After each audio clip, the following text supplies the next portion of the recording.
All right, welcome to day 2, compound statements. The word compound statements might not mean anything to you. Trying to think in English terms, if you're in English class, there might be something there with compound. I remember learning that. But the other thing I always think about is when he's now an adult, he's 31, married with his own children. But when he was in high school, he fell off his bike and he broke his wrist in 2 places. And they called it a compound something, a break or fracture. So what it really means is you've got 2 pieces of something. And so let's talk about what that means with regard to us and compound logic.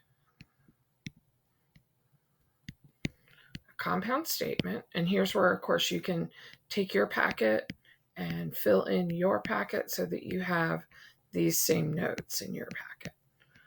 A compound statement, I think I have to take the S off of that, is a statement, okay, and it has the word and in it or the word or in it to connect 2 ideas or phrases.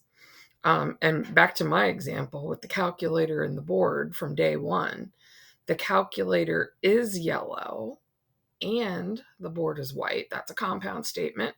This part right here and this part right here are joined by the word and. They got connected together into one big sentence. Now, this is not an if-then statement. Nowhere in here do you see the word if or the word then. So just be really clear. These are not conditional statements. These are compound statements. So the ones with and are called conjunctions. It's the official logic term for a compound statement with the word and. So this one with the word and would be a conjunction. Okay, now the next one is basically the same sentence, except they use or. The calculator is yellow or the board is white. And so when we use the word or, that's called a disjunction. So you see those 2 words have the word junction in it, but one has con, one has dis. So the second one, the second example would be an example of a disjunction. And we use these all the time in our everyday speech. We read these types of sentences regularly in our everyday life. These are not unusual. So here what's going to happen, and I'm going to do the first one for you, and then I'm going to have you guys pause the video, try a couple on your own. Now what you have here is you have 2 phrases. You have pairs of phrases. You have phrase 1 and you have phrase 2.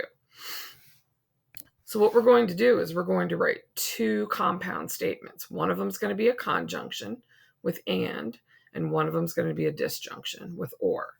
And we're going to take these 2 phrases and connect them together. So watch this one. Write it down with me. An animal is a cat.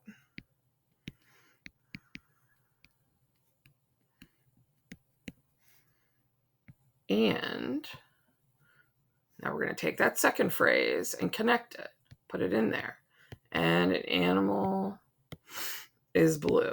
Now, if you don't like the way that sounds, you could say the animal or an animal or one animal. You could put all kinds of different pronouns or whatever in there to make it flow a little bit better. But I just want you to get used to the fact that you're taking 2 phrases and you're connecting it with either and or. So now what we're going to do is we're going to do the same exact thing. Going to feel like a little bit of writing today. But because this is the disjunction, we want to connect it with or.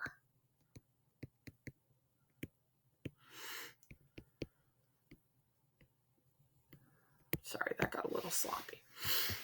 So that's what you're doing. You're going to do that in number 2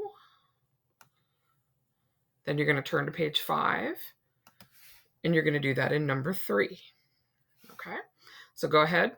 This is a great time to pause the video. If you are watching it on your own, please pause the video. Teachers, if you're doing this for the kids, just go ahead and pause it for the class. Do the classroom activity, problem 2 and problem 3, and then come back and we will check it.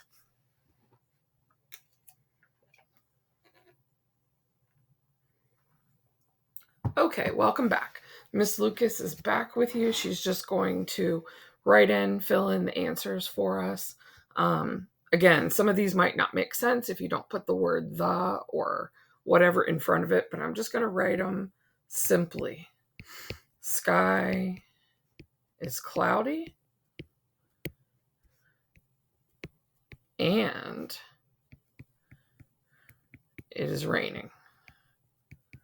And I use the word and because it says conjunction here. Now I'm going to do it again. And because this one's a disjunction, instead of and, we're going to use or. I forgot all my punctuation.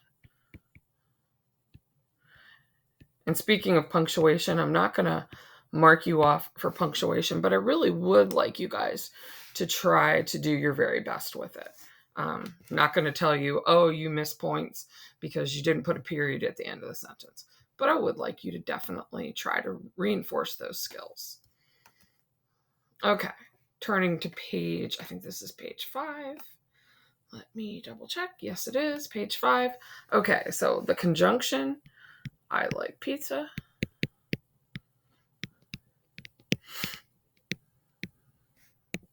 And I like chocolate.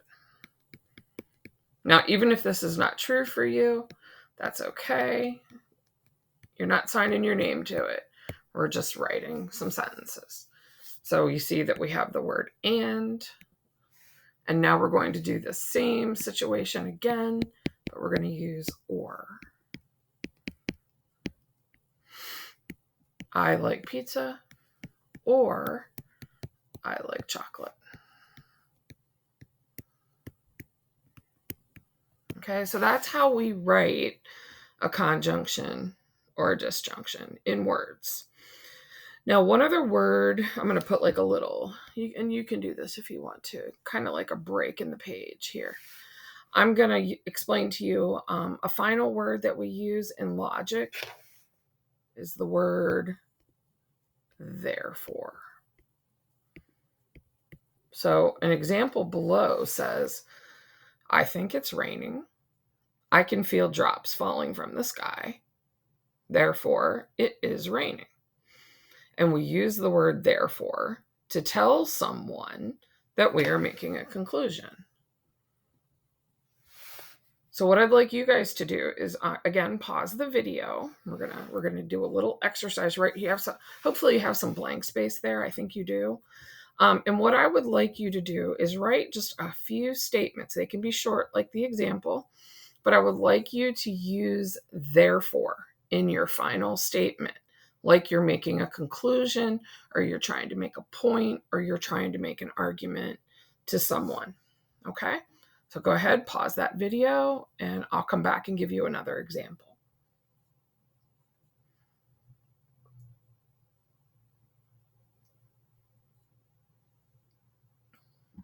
Okay, so hopefully you got one.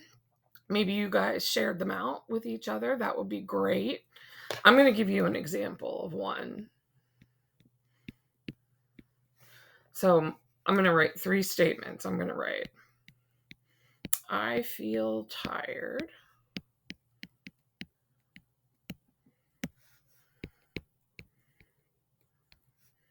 I'm cranky. You guys know what cranky means? Fussy, irritable, unhappy. Okay, now there, I'm going to use my therefore. Here comes my therefore. Therefore,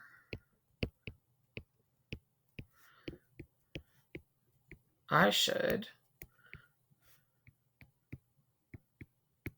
take a nap.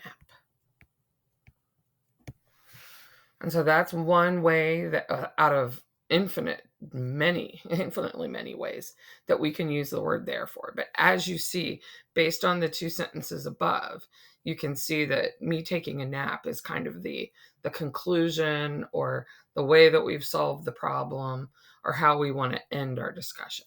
Okay. So at this point, you guys are going to wrap up the video and log into ALEKS. Thank you very much.